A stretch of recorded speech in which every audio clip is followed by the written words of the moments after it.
నర్సరావుపేట శివార్లో ఏర్పాటు చేసిన 200 టిట్కో ఇళ్లను లబ్ధిదారులకు అందజేశారు. కార్యక్రమంలో పల్నాడు జిల్లా కలెక్టర్ కృతికా శుక్లా, ఎమ్మెల్యే చదలవాడ అరవింద్ బాబు, గ్రంథాలయ సంస్థ chairman Gonuguntla Koteswararao, SBI regional manager Ravikumar, RDO Madhulatha, commissioner Jaswanth Kumar తదితరులు పాల్గొన్నారు. అనంతరం టిట్కో కాలనీ అభివృద్ధి కమిటీ అధ్యక్షులు బత్తుల సెల్వరాజు, ఉపాధ్యక్షులు మేడికొండ సత్యానంద్ బాబు, జిల్లా కలెక్టర్ మరియు ఎమ్మెల్యేకు అతిథులకు శాల్వాతో సత్కరించారు. టిట్కో గృహాల లబ్ధిదారులు ఏ సమస్య ఉన్నా టిట్కో కాలనీ అభివృద్ధి కమిటీకి తెలియజేస్తే మా దృష్టికి తీసుకువచ్చిన సమస్యల్ని పరిష్కరించే మార్గం చూస్తామని ఎమ్మెల్యే తెలిపారు. అనంతరం లబ్ధిదారులకు కలెక్టర్, ఎమ్మెల్యే చేతుల మీదుగా టిట్కో ఇళ్ల పత్రాలు అందజేశారు.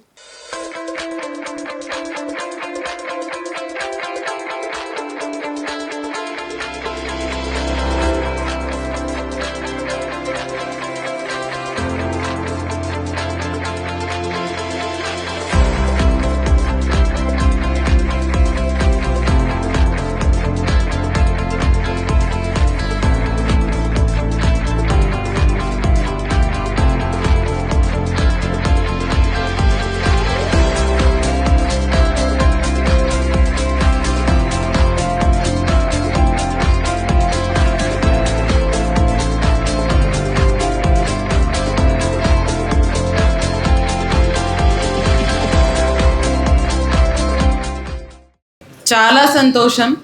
మార్నింగ్ చాలా ఎక్కువ వర్షం ఉంటే ఎమ్మెల్యే గారిని అడిగాను ప్రోగ్రాం పెట్టాలా లేదా, కానీ తప్పకుండా ఈరోజు ప్రోగ్రాం ఉండాలి. వాటర్ ప్రూఫ్ టెంట్ పెట్టి వాళ్ళకి కమిట్మెంట్ ఇచ్చాము. 23వ తేదీ ఒక వారం ముందు నేను ఎమ్మెల్యే గారు ఇక్కడికి వచ్చి కమిట్మెంట్ ఇచ్చి వెళ్ళాము. 23వ తేదీ డిస్ట్రిబ్యూషన్ పెడతాం కాబట్టి తప్పకుండా ఈరోజు ఉండాలి అన్నారు. సో చాలా సంతోషం. అందరూ హ్యాపీగా ఉన్నారా లేదా?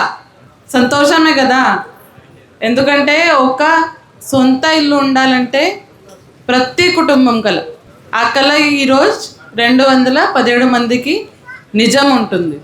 చాలా రోజు మీరు వెయిట్ చేశారు అసలు, చాలా రోజు. నేను కూడా అప్పటి నుంచి సర్వీస్లో ఉన్నాను, చూస్తున్నాను. టిడ్కో ఇల్లు స్టార్ట్ అయినాయి, దాని తర్వాత ఆగిపోయినాయి. చాలామంది తిరిగారు, మీరు డబ్బు కట్టారు. డబ్బు కట్టినాక రాలా మీకు హౌస్ సైడ్ పట్టా ఇచ్చి ఓకే కన్స్ట్రక్ట్ చేయలేదు వేరే ఉంటుంది, కానీ మీరు డబ్బు కట్టారు. చాలాసారి స్పందనలో వచ్చారు, పీజీఆర్ఎస్లో వచ్చారు. ఎప్పుడు ఇస్తారండి ఇల్లు, ఎప్పుడు ఇస్తారో అడిగారు. ఆ బాధ ఇప్పుడు మీకు ఉండదు. మీ సొంత ఇల్లు మీకు ఈరోజు అప్పగించడం జరుగుతుంది. మొత్తం మన రాష్ట్రాల్లో చాలా లేఅవుట్స్ నేను చూశాను, వేరే జిల్లాల్లో కూడా వర్క్ చేశాను. మీకు నిజంగా చెప్తున్నాను, ఈ నర్సరావుపేట లేఅవుట్ బెస్ట్ అన్నిట్లో. మన టిడ్కో దీంట్లో రోడ్స్ ఉన్నాయి, డ్రైన్స్ ఉన్నాయి, కనెక్టివిటీ ఉంది, మరి మున్సిపాలిటీకి దూరంగా లేదు. మంచి మీకు సీవేజ్ ఫెసిలిటీ, ట్యాంక్స్ అన్నీ కట్టేసి ఇస్తున్నారు. మీకు మీద చాలామంది దొంగ పేర్లు రాసుకోవడం, కొంతమంది లబ్ధిదారు పేరు తీసేయడం జరిగినప్పుడు మన గూడూరు శేఖర్ గారు దాదాపు 5 ఏళ్ళు కోర్టులో పోరాటం చేశాడు. ఎవరికి నష్టం జరగకుండా దీని మీద మరి ఆరోగ్యాన్ని కూడా లెక్క చేయకుండా ఆయన 5 ఏళ్ళు పోరాటం చేశారు. మరి గడిచిన ప్రభుత్వం ఆయన మీద ఎన్నో కేసులు పెట్టింది, దాడులు కూడా చేయడం జరిగింది. ఈయన గూడూరు శేఖర్ గారు, ఆయన కష్టాన్ని ఎప్పుడు నేను మర్చిపోను. చాలా కష్టపడ్డాడు కోర్టులో. దాదాపు ఈ కోర్టుకి మన 70 లక్షల దాకా ఖర్చు పెట్టాం. ప్రతి ఒక్కరిని పిలిపించి మన కోర్టులో ఫైల్ చేసి ఎవరికి ఇబ్బంది లేకుండా, నష్టం జరగకుండా చేయడం జరిగింది. మరి మీ అందరి దయ వల్ల, మీ దీవెనలతోటి ఉమ్మడి కూటమి ఏర్పడింది. మీ అన్నయ్యని అరవింద్ బాబు కూడా గెలిపించుకోవడం జరిగింది. నేను కూడా ఇప్పటికి ప్రతినిత్యం 100 సార్లు వచ్చాను టిట్కో ఇళ్ళకి, అన్నింటినీ బాగు చేద్దాం, మీకు హ్యాండ్ ఓవర్ చేద్దామని. మరి మున్సిపల్ కమిషనర్ గారు కానీ, డిఈ గారు కానీ, ఎంఈ గారు, అదేవిధంగా విజయకాంత్ అయితే దీని మీద చాలా చక్కగా పనిచేశారు. వారికి కూడా మా అభినందనలు తెలియజేస్తున్నాను. మిగతా ఇళ్ళు కూడా హ్యాండ్ ఓవర్ చేయడానికి కూడా ఆయనకే అప్పచెప్పాను కాబట్టి పూర్తి బాధ్యత విజయకాంత్ తీసుకోవాల్సిందే. మరి వారికి కూడా ధన్యవాదాలు తెలియజేస్తున్నాను. పార్లు పట్టుకుంటారు, మరి దగ్గరుండి బాగు చేసాం. ఈ టిట్కో ప్రాంతాన్ని మొత్తం కూడా మా ఉమ్మడి కుటుంబ నాయకులు, కార్యకర్తలు, మహాశక్తి మహిళలు, వీర మహిళలు చక్కగా బాగు చేయడం జరిగింది. నిజంగా మీ అందరూ కూడా ధన్యవాదాలు తెలియజేస్తున్నాను. ఇప్పుడు 217 మన పట్టాలు ఈ రోజున డిస్ట్రిబ్యూషన్ జరుగుతూ ఉంది. ఇంకా మనకి దాదాపుగా 699 పెండింగ్ ఉన్నాయి. ఈ అసలు జరిగింది. అప్లికేషన్స్ తర్వాత ఇందాక రీజనల్ మేనేజర్ గారికి కూడా కొన్ని అప్లికేషన్స్ అయితే పంపించేశాం మేము. కొన్ని పంపించిన తర్వాత ఆయన ఇవన్నీ కూడా శాంక్షన్ వచ్చినాక మిగిలిన కూడా తీసుకుంటామని అన్నారు. దానికి నిరంతరం కూడా ఆ లోన్స్ శాంక్షన్ అయ్యే విధంగా మేము ప్రయత్నం చేస్తున్నాం. ఎన్టీ రామారావు గారి కన్న కళ. అన్నగారు ఆ రోజున తినటానికి తిండి, కట్టుకోవటానికి బట్ట, ఉండటానికి ఇల్లు, అవునా?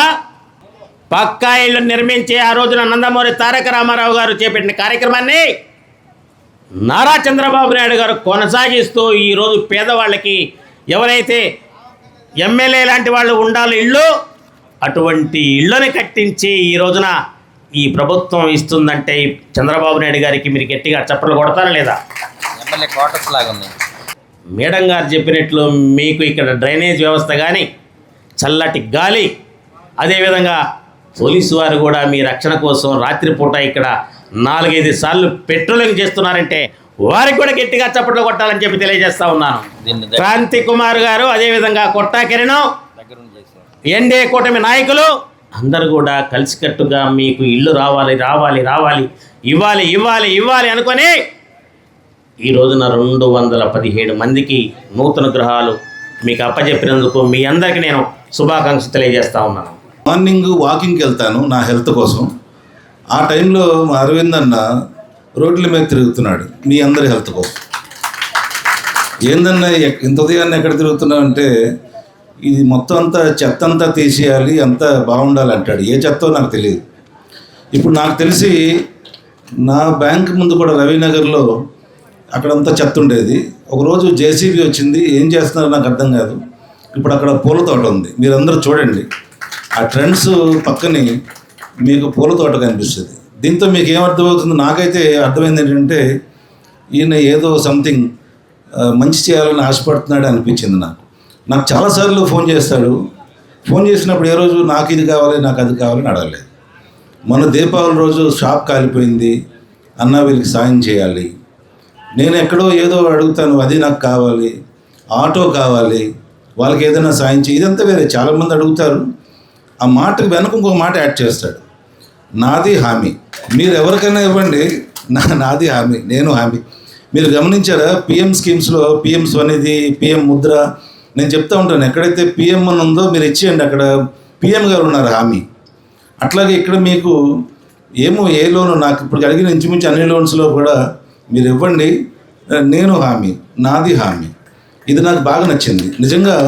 ఆ కమిట్మెంటు, డెడికేషను. మరి ఆయనకి వయసు ఇప్పుడు 26-27 సంవత్సరాలు ఉంటాయి అనుకుంటాను. చాలా చిన్న వయసులో మరి ఇలాంటి కార్యక్రమాలు చేసి మీరు ఒక 25 సంవత్సరాల్లో ఎమ్మెల్యే అయినది సంతోషంగా ఉందన్న. కోడెల శంకుస్థాపన గారి హయాంలో నర్సరావుపేటలో అనేక అభివృద్ధి కార్యక్రమాలు జరిగినాయి. ఈ టిట్కో, స్టేడియం, టౌన్ హాల్, షాదీఖానా, ఈ కోటపకొండ అభివృద్ధి ఏదైనా నిర్మించడం కంటే వాటిని నిర్మాణం చేయడం చాలా కష్టం. ఆనాడు స్వర్గీయ కోడెల శంకుస్థాపన గారు అనేక నిధులు తెచ్చి వీటిని నిర్మించారు. ఆ తర్వాత కాలంలో వాటిని నిర్వహణ చేయలేక గోపిరెడ్డి గారు ఆ నిర్వహణ బాధ్యతలు వదిలేసి తన సొంత వ్యాపారం, తన సొంత ఆస్తిని కూడగట్టుకోవడం జరిగింది. ఎక్కడ చూసినా దోపిడి గోపిరెడ్డి శ్రీనివాసరెడ్డి అంటారా కానీ డాక్టర్ శ్రీనివాసరెడ్డి అని పిలవరు.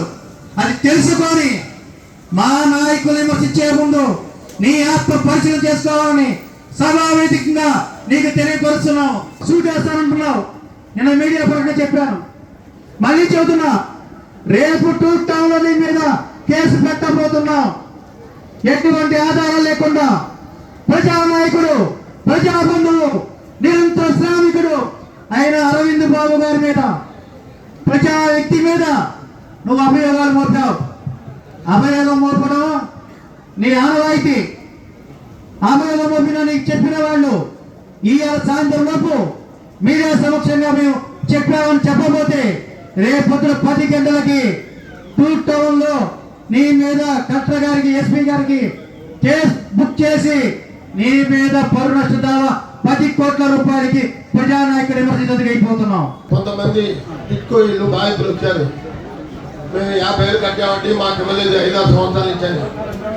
ఎమ్మడే మున్సిపల్ అధికారులు పిలిచి, డిపిఓ అని, డిఈని అందరినీ పిలిచి దీనికి కావాల్సింది అంతకుముందు 50,000 రూపాయలు ఎవరు కట్టారో వాళ్ళకే ఇవ్వాలి అని నిర్ణయించడం జరిగింది. అక్కడ టీడీపీ వైఎస్ఆర్ పార్టీ బీజేపీకా అనేది ఎక్కడ చూడాల, అది చూడొద్దని కూడా చెప్పాను క్లియర్గా. ఇది ఎప్పుడో 10 సంవత్సరాల క్రితం నేను శంకుస్థాపన చేశాం. ఆ రోజే మనం కట్టుబడి చేశారు. గవర్నమెంట్ మారంగానే 50,000 రూపాయలు ఇచ్చిన వాళ్ళకి ఇవ్వకుండా వాళ్ళ సొంత పార్టీ వాళ్ళకి ఇవ్వడం, అది చాలా అన్యాయం చేశారు పూర్వ గవర్నమెంట్. ఇప్పుడు అరవింద్ బాబు గారు చూడాల, అంతకుముందు ఎవరు డబ్బులు కట్టారో వాళ్ళకే ఇచ్చారు. గౌరవనీయులు నారా చంద్రబాబు నాయుడు గారు ప్రతి బీద మహిళలకి మరి ఆంధ్ర రాష్ట్రంలో అందరికీ ఇల్లు ఉండాలనే కార్యక్రమం చేపట్టారు.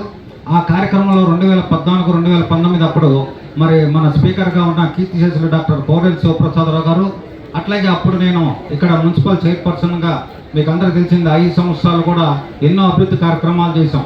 దాంట్లో భాగంగా ఇక్కడ టిట్కో ఇల్లు 1504 ఇల్లు మరి కట్టించడం, కొన్ని కారణాల వల్ల చివరిలో పంపిణీ ఇవ్వలేకపోయాం, కానీ అలాట్ చేశాం. మరి అవన్నీ కూడా మొన్న వచ్చిన 5 సంవత్సరాలు గత ప్రభుత్వం వైఎస్ఆర్సీపీ పక్కన పడేసి ఇచ్చిన మన అర్హులైన వారికి టీడీపీ వాళ్ళని పక్కన పెట్టారు. కొంతమంది కేసులు వేయించి వాళ్ళు ఎవ్వరు కూడా మరి ఇల్లుని స్వాధీనం చేసుకోకుండా మరి అడ్డం పట్టడం, ఇక్కడ అభివృద్ధి కార్యక్రమాలు ఏం చేయలే. గతంలోనే శివప్రసాద్ గారు క్షత్రియుని ఇవ్వాల్సింది ఎన్ని మనం ఎన్నోసార్లు వచ్చి ఇక్కడ మీటింగ్లు పెట్టుకున్నాం, కానీ కాలం ఒప్పుకోదు. కట్టిన ఒకరైనా ఇచ్చేది ఒక చరిత్ర అనేది ఇందా శాఖర్ గారు చెప్పారు. మరి పాపం అరవింద్ బాబు గారు ఎంతో కష్టంతో పైకి వచ్చి అసరాపేటలో ఇది ఒక 10-12 సంవత్సరాల చరిత్ర ఇది. మరి వాళ్ళు 16 నెలల పాపం ఆయన కలెక్టర్ గారు రాగానే ఆయనతో మాట్లాడి మరి టిట్కో ఇల్లు అందరికీ అర్హులందరికీ ఇవ్వాలనేది ఆయన ఒక మంచి దైవ సంకల్పంతో ఆయన ముందుకు వచ్చారు కలెక్టర్ గారు. ఇది ఒక సమస్య అయితే దీనికన్నా పెద్ద సమస్య ఇంకోటి ఉంది, డంపింగ్ యార్డ్. చాలా మంది వచ్చి ఇక్కడ ఆక్రమించుకొని ఎక్కడెక్కడ వచ్చి ఉండలేక వెళ్ళిపోయారు. ఆరోగ్యం పాడైపోతున్నాయి ఈ పొగ వల్ల.